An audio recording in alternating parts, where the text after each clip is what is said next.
ನಂದಿಯ ಕಿವಿಯಲ್ಲಿ ಹೀಗೆ ಬೇಡಿಕೆಯನ್ನಿಟ್ಟರೆ ಶೀಘ್ರದಲ್ಲೇ ಫಲಪ್ರಾಪ್ತಿ. ಶಿವನ ಯಾವುದೇ ದೇವಾಲಯಕ್ಕೆ ಹೋದರೂ ಅಲ್ಲಿ ನಾವು ನಂದಿಯ ವಿಗ್ರಹವನ್ನು ನೋಡಬಹುದು. ಹಾಗೂ ನಂದಿಯ ಕಿವಿಯಲ್ಲಿ ಮಾತನಾಡುವ ಜನರನ್ನು ಕೂಡ ನೀವು ನೋಡಿರಬಹುದು.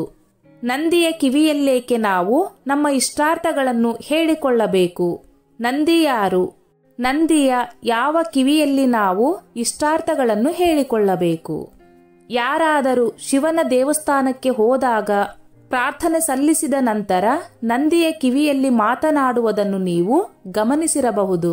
ಎಲ್ಲೆಲ್ಲಿ ಶಿವನ ದೇವಸ್ಥಾನವಿರುತ್ತದೆಯೋ ಅಲ್ಲಿ ನಂದಿಯನ್ನು ಖಂಡಿತವಾಗಿ ಸ್ಥಾಪಿಸಲಾಗಿರುತ್ತದೆ. ಏಕೆಂದರೆ ನಂದಿಯು ಶಿವನ ಪರಮಭಕ್ತ ಮತ್ತು ಅವನ ವಾಹನವಾಗಿದೆ. ಶಿವನು ತಪಸ್ವಿಯಾಗಿದ್ದಾನೆ ಮತ್ತು ಅವನು ಯಾವಾಗಲೂ ಸಮಾಧಿಯಲ್ಲಿ ವಾಸವಾಗಿರುತ್ತಾನೆ. ಅಂತಹ ಪರಿಸ್ಥಿತಿಯಲ್ಲಿ ಅವನ ಸಮಾಧಿ ಮತ್ತು ತಪಸ್ಸಿಗೆ ಯಾವುದೇ ಅಡ್ಡಿಯಾಗಬಾರದು ಎನ್ನುವ ಕಾರಣಕ್ಕಾಗಿ ನಂದಿಯು ಭಕ್ತರ ಇಷ್ಟಾರ್ಥಗಳನ್ನು ಕೇಳಿಸಿಕೊಂಡು ಶಿವನಿಗೆ ಒಪ್ಪಿಸುತ್ತಾನೆ. ಈ ನಂಬಿಕೆಯಿಂದಾಗಿ ಜನರು ನಂದಿಯ ಕಿವಿಯಲ್ಲಿ ತಮ್ಮ ಆಸೆಗಳನ್ನು ಹೇಳಿಕೊಳ್ಳುತ್ತಾರೆ.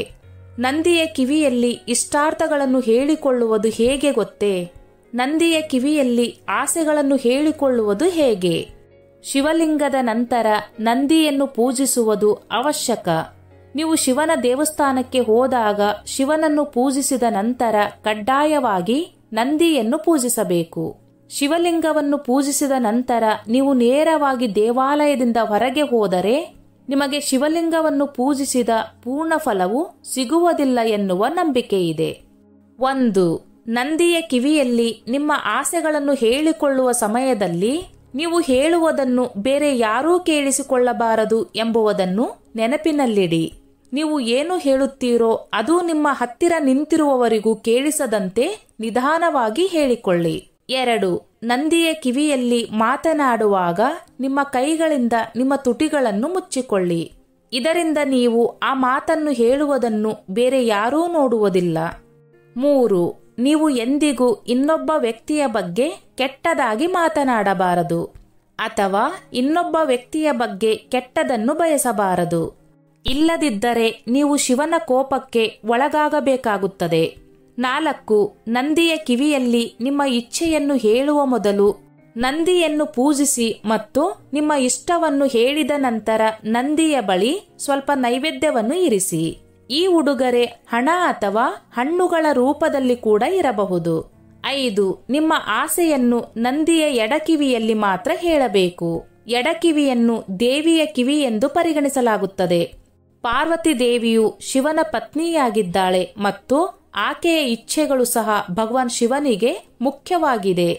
ಆದ್ದರಿಂದ ನಂದಿಯ ಎಡಕಿವಿಯಲ್ಲಿ ನಿಮ್ಮ ಆಸೆಗಳನ್ನು ಹೇಳುವ ಮೂಲಕ ನಿಮ್ಮ ಸಂದೇಶವು ಪಾರ್ವತಿ ದೇವಿಯನ್ನು ಸಹ ತಲುಪುತ್ತದೆ ಮತ್ತು ಆಕೆ ನಿಮ್ಮ ಆಸೆಯನ್ನು ಪೂರೈಸುವಲ್ಲಿ ಶಿವನಿಗೆ ಸಹಾಯ ಮಾಡುತ್ತಾಳೆ. 2. ನಂದಿ ಯಾರು? ಶಿಲಾದ ಎನ್ನುವ ಋಷಿಯು ಬ್ರಹ್ಮಚಾರಿಯಾಗಿದ್ದನು.